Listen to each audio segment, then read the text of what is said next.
Friends, welcome to my YouTube channel. তাহলে friends, আমরা এখন জিওমেট্রিকের আরেকটা নতুন গুরুত্বপূর্ণ একটা ভিডিও নিয়ে চলে এসেছি, যেগুলো কোশ্চেনগুলো বহুবার পরীক্ষা হলে রিপিট করে। সাপোজ দুটো ট্রায়াঙ্গেল দেওয়া আছে, আমি যদি ট্রায়াঙ্গেল দুটো এঁকে দিই, সাপোজ এই একটা ট্রায়াঙ্গেল আঁকলাম, এই একটা ট্রায়াঙ্গেল আঁকলাম, ঠিক আছে?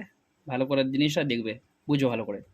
এই একটা ট্রায়াঙ্গেল হয়ে গেল, এর নাম দিলাম এ, এর বি, আরটা সি, এটা দিয়ে দিলাম পি, এটা দিয়ে দিলাম কিউ, এটা আর দিয়ে দিলাম, ঠিক আছে?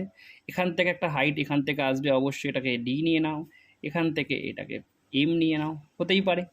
তাহলে এখান থেকে কি কোয়েশ্চেনটা তুলে ধরে পরীক্ষা হলে বারবার, এসএসসি যাবতীয় পরীক্ষা যেমন এমটিএস, এসএসসির যাবতীয় পরীক্ষা যেমন এমটিএস, সিএইচএসএল, আর বাকি রেলওয়েতেও বহুবার জিজ্ঞাসা করছে। তো কনসেপ্টটা আমরা বুঝে নিই।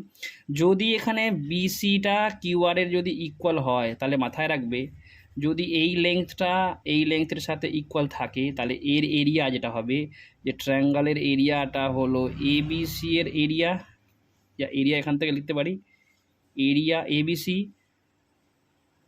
আর area of triangle P Q R, এটা কী হবে? তো কিছু হবে না, এদের যে হাইটের রেশিওর সমান হবে। তাহলে এইটা হয়ে যাবে এডি, এটা হয়ে যাবে পিএম।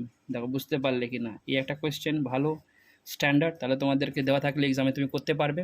আর একটা প্রপার্টি নিই এইভাবেই, যে যদি এখানে এডিটার পিএমের সাথে যদি ইকুয়াল হয়, সাপোজ এটা তো আমরা বেস নিয়েছিলাম যে এই বেসটা এই কিউআরের সাথে ইকুয়াল ছিল, তাহলে এই রিলেশনটা পেলাম।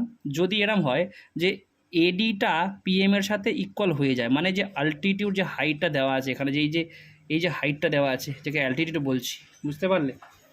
তো এইটা যদি ইকুয়াল হয়ে যায় তাহলে কি হবে? তাহলেও কোনো অসুবিধে নেই। তাহলে আমরা যে ট্রায়াঙ্গেল হবে, মানে এরিয়া যে হবে, area of A B C by area of P Q R, যেটা হবে সেটা হয়ে যাবে BC by Q R, BC by Q R. তাহলে এই ধরনের ভিডিওর জন্য আমার ইউটিউব চ্যানেল 22 বাংলাকে ফলো করে নিন। ইউটিউব চ্যানেলটাকে সাবস্ক্রাইব করে দেবেন, যদি ভিডিও ভালো লাগুক লাইক করে দেবেন।